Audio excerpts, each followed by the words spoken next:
Un destin vraiment cruel pour ce toutou qui ne demande qu'à être aimé.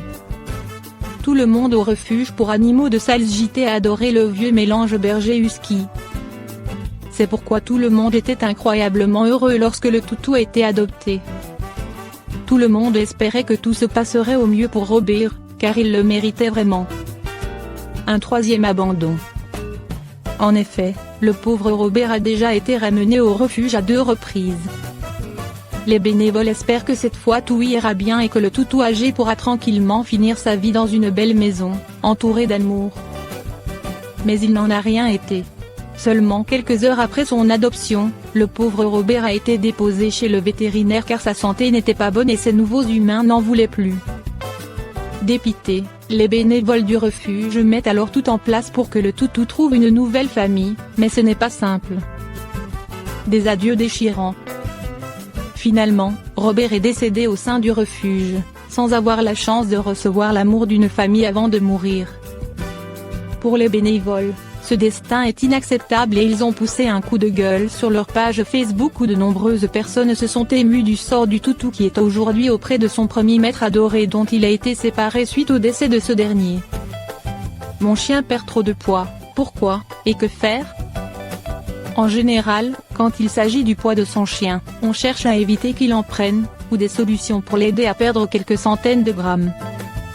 Mais que fait-on quand un chien perd trop de poids ? Voici des pistes pour aider votre animal à retrouver son poids de forme. Votre chien a commencé à perdre du poids sans raison, au bout de sa gamelle. Voici des explications possibles, des astuces pour lui redonner envie de manger, et comment l'aider à prendre du poids de manière saine. Comment savoir si mon chien est trop maigre ? De manière générale, vous pouvez jauger si votre chien a un poids idéal en posant délicatement les mains sur ses côtes. Vous devez pouvoir les sentir sous vos doigts, sans appuyer, et les compter une à une. Si c'est difficile, votre chien est peut-être en surpoids. Et à l'inverse, si vous voyez les côtes de votre chien, il est peut-être en sous-poids, ou déficit pondéral. Il faut bien entendu demander conseil à votre vétérinaire, qui pèsera votre animal et vous indiquera si son poids convient pour sa taille et sa situation, stérilisé ou non, jeune ou âgé, etc. Au vu de la taille d'un animal de compagnie, il faut savoir qu'une perte de 100 g équivaut environ à 1 kg de perdu chez un humain. Cela dépend bien sûr de la taille du chien ou chat, mais si on garde cette équivalence en tête, cela veut dire qu'une perte de 500 g, qui ne semble pas importante à nos yeux d'humains, correspond pourtant à 5 kg de perdu pour un humain adulte. C'est pourquoi les vétérinaires pèsent régulièrement leurs patients, pour s'assurer que tout va bien dans la durée. Pourquoi mon chien a-t-il arrêté de manger comme avant ? Si la plupart des chiens sont de grands gourmands, il leur arrive à eux aussi de bouder leur gamelle. Ils peuvent tout simplement ne pas apprécier une certaine marque de croquettes ou pâtés ou être lassés par leur alimentation. Il est également possible que votre chien soit anxieux ou inquiet, et n'arrive pas à apprécier sa nourriture comme d'habitude à cause de quelque chose qui l'angoisse. Si votre chien se met à manger moins du jour au lendemain, demandez-vous si quelque chose a changé dans sa routine ou son entourage, et vous trouverez peut-être la source de son inappétence.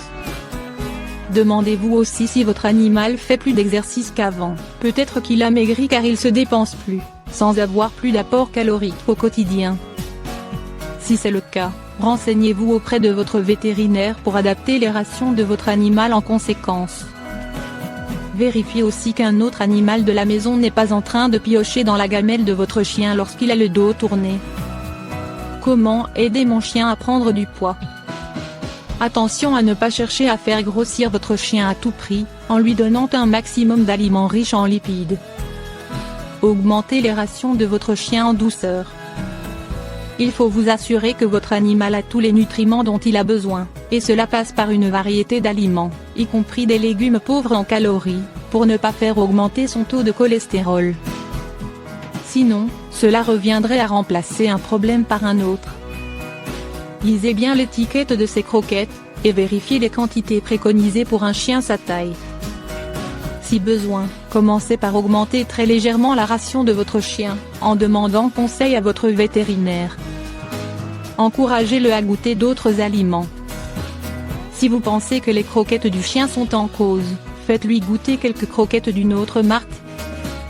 S'il a l'air de les apprécier davantage, vous pouvez procéder à une transition alimentaire en douceur, pour ne pas affoler son système digestif et bousculer ses habitudes trop rapidement, au risque de provoquer des troubles digestifs. Proposez plusieurs petits repas à votre chien. Envisagez de donner plusieurs petits repas à votre chien dans la journée, plutôt qu'un seul gros repas qui peut peser sur l'estomac et être difficile à digérer. C'est d'autant plus important pour les races de grands chiens, sujettes au syndrome de torsion d'estomac. Rappelez à votre chien que l'heure du repas, c'est la fête. Pour rendre les repas de votre chien plus appétissants, ajoutez-y un peu de viande ou d'huile de saumon, de foie de morue ou de lin par exemple, qui sera riche en plus d'apporter du goût et des nutriments précieux à votre chien. Mélangez la gamelle avant de la servir à votre chien, pour qu'il soit intéressé par toutes les croquettes, et pas seulement celles du dessus qui seront plus parfumées. Vous pouvez aussi indiquer à votre animal que l'heure du repas est un moment positif en préparant sa gamelle en lui parlant d'une voix enjouée. Cela lui donnera hâte de manger ce que vous lui aurez préparé. Si votre chien perd beaucoup de poids, consultez votre vétérinaire. Si la perte de poids de votre chien n'a pas de raison évidente comme une diminution des rations, un changement d'alimentation ou même la consommation de moins de friandises par exemple, consultez votre vétérinaire.